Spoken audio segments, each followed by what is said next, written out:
অতীতের চেয়ে পাহাড় এখন অনেকটাই শান্ত, দাবি স্বরাষ্ট্র উপদেষ্টার।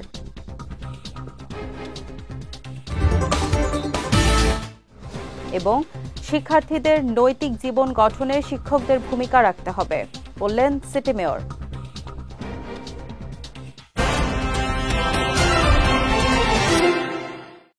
আসসালামু আলাইকুম। চট্টগ্রাম সংবাদে আমন্ত্রণ জানাচ্ছি আমি সিরাজুল মুনিরা বিলাসী। শুনছিলেন শিরোনাম, এবার বিস্তারিত। অতীতের চেয়ে পাহাড় এখন অনেকটাই শান্ত বলে দাবি করেছেন স্বরাষ্ট্র উপদেষ্টা অবসরপ্রাপ্ত লেফটেন্যান্ট জেনারেল মোহাম্মদ জাহাঙ্গীর আলম চৌধুরী। দুপুরে আইনশৃঙ্খলা রক্ষাকারী বাহিনীর সঙ্গে মিটিং শেষে চট্টগ্রাম সার্কিট হাউসে সাংবাদিকদের প্রশ্নের জবাবে এ দাবি করেন তিনি। এ সময় পাহাড়ের শান্তি বজায় রাখতে অতীতের চেয়ে আইনশৃঙ্খলা পরিস্থিতির উন্নতি হয়েছে বলেও দাবি করেন স্বরাষ্ট্র উপদেষ্টা। এর আগে সকালে চট্টগ্রাম সার্কিট হাউসে আইনশৃঙ্খলা বাহিনী ও প্রশাসনের সঙ্গে মতবিনিময় করেন স্বরাষ্ট্র উপদেষ্টা। এ সময় চট্টগ্রাম বিভাগীয় কমিশনার মোহাম্মদ জিয়াউদ্দিন, জেলা প্রশাসক ফরিদা খানম সহ সংশ্লিষ্ট ঊর্ধ্বতন কর্মকর্তারা উপস্থিত ছিলেন।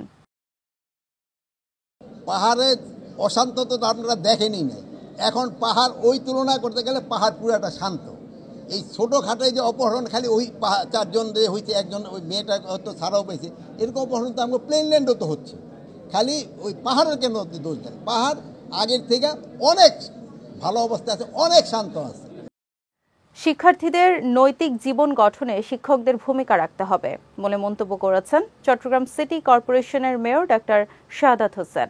দুপুরে নগরীর কাপাসগোলা সিটি কর্পোরেশন মহিলা কলেজের বার্ষিক ক্রীড়া পুরস্কার বিতরণ, নবীনবরণ ও বিদায় সংবর্ধনা অনুষ্ঠানে তিনি এ মন্তব্য করেন।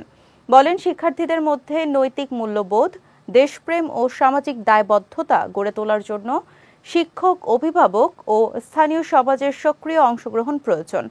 কলেজের অধ্যক্ষ নূর বানু চৌধুরীর সভাপতিত্বে অনুষ্ঠানে বিশেষ অতিথি ছিলেন চট্টগ্রাম সিটি কর্পোরেশনের প্রধান শিক্ষা কর্মকর্তা doctor Kissinger Chakma, doctor SM. Sarwar Alam, সাবেক অধ্যক্ষ ইফতেখার আলম সহ অন্যান্যরা।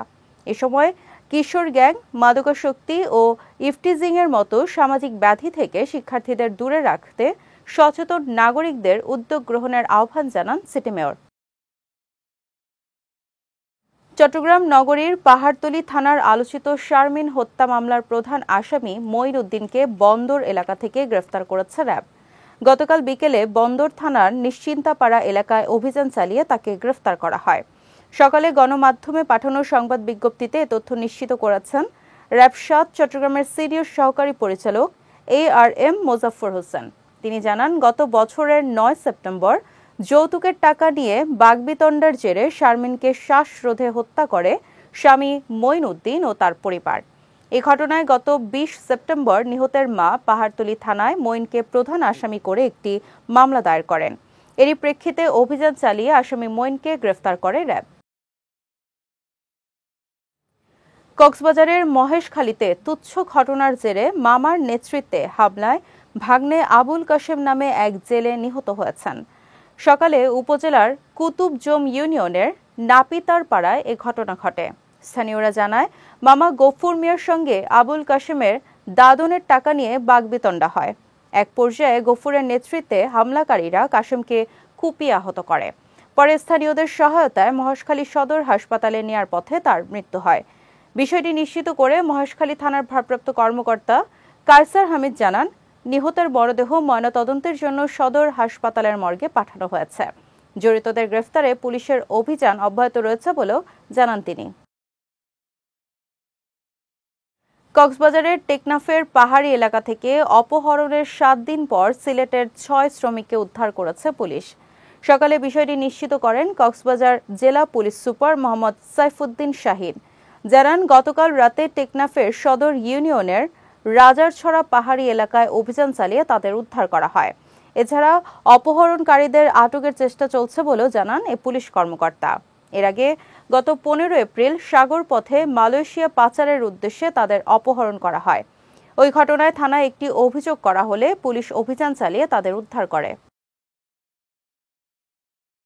বন্যপ্রাণী সংরক্ষণ প্রকল্পের নামে বিগত সরকারের আমলে নানা অনিয়মের তদন্তপূর্বক বিচার ও নির্বিচারে বন্যপ্রাণী হত্যা বন্ধে সংবাদ সম্মেলন করেছে স্বেচ্ছাসেবী সংগঠন save the nature of Bangladesh. সকালে চট্টগ্রাম প্রেস ক্লাবের এস রহমান হলে আয়োজিত সংবাদ সম্মেলনে সংগঠনের চেয়ারম্যান আ.ন.ম মোয়াজ্জেম হোসেন লিখিত বক্তব্য পাঠ করেন। জানান, জৈব নিরাপত্তার স্বার্থে ও বন্যপ্রাণী সংরক্ষণ ও নিরাপত্তা আইন লঙ্ঘন করে গড়ে তোলা সারা দেশের চিড়িয়াখানাগুলো বন্ধ হলেও চট্টগ্রাম চিড়িয়াখানা এখনও বহাল তবিয়তে আছে। এছাড়াও বন্যপ্রাণী সংরক্ষণ প্রকল্পের নামে বিগত সরকারের সময়ে নানা অনিয়মের তদন্ত ও বিচার সহ বন্যপ্রাণী হত্যার বিচার করার দাবি জানান তিনি। এ সময় প্রাণী কল্যাণ আইনের 18 ধারা সংশোধনের দাবি জানান তিনি। চট্টগ্রাম বন্দরের নিউ মুরিং কন্টেইনার টার্মিনাল বিদেশি অপারেটরদের কাছে ছেড়ে দেওয়ার প্রতিবাদে বন্দর এলাকায় সমাবেশ করেছে ছাত্র জনতা। দুপুরে নগরীর বন্দর ভবনের সামনে মহাসড়কে বন্দর রক্ষা আন্দোলনের ব্যানারে কর্মসূচি পালন করা হয়। এ সময় বক্তারা আওয়ামী লীগ সরকার লুঠতরাজ করতে চট্টগ্রাম বন্দরকে বিদেশিদের হাতে তুলে দিয়েছিল বলে অভিযোগ করেন। বলেন, দেশের টাকায় তৈরি স্থাপনা ব্যবহার করে বিদেশি প্রতিষ্ঠানকে লাভবান করতে আওয়ামী লীগ এই কাজ করেছিল। সমাবেশে এনসিপির উত্তরাঞ্চলের সংগঠক রাসেল আহমেদ সহ গণতান্ত্রিক ছাত্র সংসদের নেতৃবৃন্দরা উপস্থিত ছিলেন। জলাবদ্ধতা নিরসনে সব সেবা সংস্থাকে একসঙ্গে কাজ করার আহ্বান জানিয়েছেন চট্টগ্রাম সিটি কর্পোরেশনের মেয়র ডাক্তার শাহাদাত হোসেন। গতকাল চট্টগ্রাম জেলার টাইগার পাস এলাকার চসিক কার্যালয়ে নগরীর বিভিন্ন সেবা সংস্থার সঙ্গে মতবিনিময় সভায় তিনি এই আহ্বান জানান। বলেন, আর যেন কোনো মায়ের বুক খালি না হয়, এই অঙ্গীকারে সবাই মিলে একটি নিরাপদ ও সবুজ শহর গড়তে একযোগে কাজ করতে হবে। এ সময় নগরীর নালা ও খালগুলোর সুরক্ষা নিশ্চিত করতে চসিকের 6টি জোনের নির্বাহী প্রকৌশলী ও আঞ্চলিক কর্মকর্তাদের তত্ত্বাবধানে ব্যবস্থা নেওয়া হবে বলেও জানান তিনি। সভায় চসিকের প্রধান নির্বাহী কর্মকর্তা শেখ মোহাম্মদ তৌহিদুল ইসলামের নেতৃত্বে মেয়রের জলাবদ্ধতা বিষয়ক উপদেষ্টা শাহরিয়ার খালেদ সহ সেনাবাহিনীর 34 ইঞ্জিনিয়ারিং ব্রিগেড, মেট্রোপলিটন পুলিশ সহ অনেকে উপস্থিত ছিলেন। চট্টগ্রাম সিভিল সার্জন কার্যালয়ে কর্মরত ফ্যাসিস্ট হাসিনার দোসর সুজন বড়ুয়াকে চাকরি থেকে অপসারণ ও ফৌজদারি আইনে ব্যবস্থা গ্রহণের দাবিতে মানববন্ধন ও প্রতিবাদ সমাবেশ করেছে বাংলাদেশ স্বাস্থ্য সহকারী অ্যাসোসিয়েশন চট্টগ্রাম জেলা। গতকাল বিকেলে সিভিল সার্জন কার্যালয়ে ফজলুল হক চৌধুরীর সভাপতিত্বে আয়োজিত মানববন্ধনে উপস্থিত ছিলেন সংগঠনের সাধারণ সম্পাদক কুদরতে খুদা, সিনিয়র সহ সভাপতি লোকমান হাকিম বাদশা সহ অনেকে। এ সময় বক্তারা অভিযোগ করে বলেন, সিভিল সার্জন কার্যালয়ে জেলা স্বাস্থ্য তত্ত্বাবধায়ক পদে কর্মরত সুজন বড়ুয়া ফ্যাসিস্ট শেখ হাসিনার দোসর বিপ্লব বড়ুয়ার দালাল। এ সময় তাকে সরকারি চাকরি থেকে অপসারণ করে ফৌজদারি আইনে ব্যবস্থা গ্রহণের দাবি জানান বক্তারা। চট্টগ্রাম বিভাগীয় ক্রীড়া সংস্থার উদ্যোগে রাঙ্গামাটিতে শুরু হতে যাচ্ছে বিভাগীয় commissioner gold cup football tournament 2025। আগামীকাল উদ্বোধনী ম্যাচে মুখোমুখি হবে স্বাগতিক রাঙ্গামাটি ও বান্দরবান জেলা দল। নানা আয়োজনে রাঙ্গামাটির মারি স্টেডিয়ামে শুরু হওয়া এই টুর্নামেন্ট উদ্বোধন করবেন চট্টগ্রামের বিভাগীয় কমিশনার ডক্টর মোহাম্মদ জিয়াউদ্দিন। গতকাল নগরীর সিজিকেএস মিলনায়তনে আয়োজিত সংবাদ সম্মেলনে প্রতিযোগিতার এসব তথ্য তুলে ধরেন টুর্নামেন্ট কমিটির চেয়ারম্যান শারমিন জাহান ও সদস্য সচিব শাহনেওয়াজ রিটন। এ সময় উপস্থিত ছিলেন চট্টগ্রাম প্রেস ক্লাবের সদস্য সচিব জাহিদুল করিম কোচি, চট্টগ্রাম মেট্রোপলিটন সাংবাদিক ইউনিয়ন সভাপতি মোহাম্মদ শাহনেওয়াজ সহ অনেকে। কক্সবাজারের মহেশখালী উপজেলার ধলঘাটায় আওয়ামী লীগ নেতাদের মদদে একটি কোম্পানি সরকার অনুমোদিত কোনো নিয়ম না মেনে অবৈধভাবে ড্রেজার বসিয়ে বালু উত্তোলন করছে বলে অভিযোগ উঠেছে। স্থানীয়দের অভিযোগ, এই বালু উত্তোলনের কাজে ব্যবহৃত পাইপের কারণে ইতোমধ্যে বেড়ি বাঁধের অনেক অংশ ক্ষতিগ্রস্ত হয়েছে। এছাড়া বেড়ি বাঁধটি যদি সম্পূর্ণ ভেঙে যায় তাহলে সাগরের পানিতে একাধিক গ্রাম তলিয়ে যাবে। তাই এই অনিয়ম বন্ধে দ্রুত প্রশাসনের দৃষ্টি আকর্ষণের দাবি জানিয়েছে স্থানীয়রা। একটি মহল তাদের ওয়াস্টিং গ্রুপের সাথে চুক্তি করে বালু বরাদ করতেছে জায়গায়। তো এই জায়গার কাগজ সূত্রে মানে ওয়ারিশ সূত্রে এই জায়গার মালিক আমি চাই না আমার জায়গাতে বালু উত্তোলন করে বালু বরাদ করে আমার প্রাণের দলগাটা ক্ষতি হোক সেটা আমি চাই না। আমরা মাঠ বন্ধ করতেছি দালকাটার বসতবাড়ি যেন না যায়। ওরা তো বসতবাড়ি বিক্রি করে ফেলছে, কোটি কোটি টাকার বালু উৎপাদন করে অন্য সিন্ডিকেট, ওরা সিন্ডিকেটে প্রতিদিন এখান থেকে প্রায় 50-60 কেজির মতো বালু বিক্রি করে ফেলে। ওরা বিক্রি করে ওখানে সাগর থেকে উত্তোলন করে রাত্রে বিক্রি করে ফেলে। সন্দ্বীপে ফেরি চালু রাখার দাবিতে চট্টগ্রাম প্রেস ক্লাবের সামনে মানববন্ধন অনুষ্ঠিত হয়েছে। গতকাল বিকেলে অনুষ্ঠিত মানববন্ধনে বক্তব্য রাখেন চট্টগ্রাম উত্তর জেলা বিএনপির যুগ্ম আহ্বায়ক বেলায়েত হোসেন, চট্টগ্রাম মেট্রোপলিটন সাংবাদিক ইউনিয়নের সাধারণ সম্পাদক সালেহ নোমান সহ অনেকে। পরে প্রেস ক্লাবের এস রহমান হলে সংবাদ সম্মেলন করে সন্দ্বীপবাসী। এ সময় ফেরি বন্ধের চেষ্টা করা হলে কঠোর কর্মসূচির হুঁশিয়ারি দেন দ্বীপ উপজেলাটির বাসিন্দারা। চট্টগ্রামে 12 দফা দাবিতে সংবাদ সম্মেলন করেছে ভোলা জেলা ছাত্র ফোরাম চট্টগ্রাম।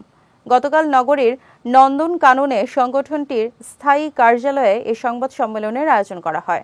সংগঠনের সাধারণ সম্পাদক হাফিজুর রহমান মুন্নার সঞ্চালনায় সংবাদ সম্মেলনে লিখিত বক্তব্য ও দাবি উপস্থাপন করেন সংগঠনের সভাপতি মোহাম্মদ নূর নবী শাওন। সংবাদ সম্মেলনে সমিতির যুগ্ম সাধারণ সম্পাদক কিরণ শর্মা, ছাত্র ফোরামের সাবেক সভাপতি এমদাদুল হক ইমন, সাধারণ সম্পাদক রাসেল মির্জা সহ অনেকে উপস্থিত ছিলেন। এ সময় আগামী 7 কর্মদিবসের মধ্যে দাবি আদায় না হলে কঠিন কর্মসূচির হুঁশিয়ারি দেন সমিতির সদস্যরা। চট্টগ্রাম সংবাদ শেষ করার আগে শিরোনামগুলো দেখে নিচ্ছি আরও একবার।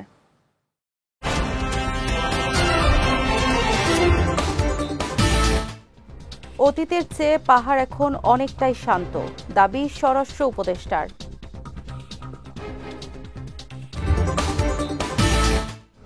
এবং শিক্ষার্থীদের নৈতিক জীবন গঠনে শিক্ষকদের ভূমিকা রাখতে হবে, বললেন সিটি মেয়র।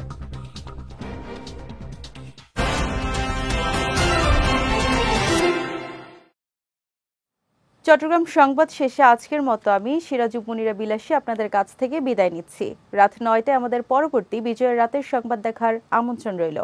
এছাড়াও আজকের চট্টগ্রাম সংবাদের ভিডিও দেখতে পারেন আমাদের ইউটিউব এবং ফেসবুক পেজে।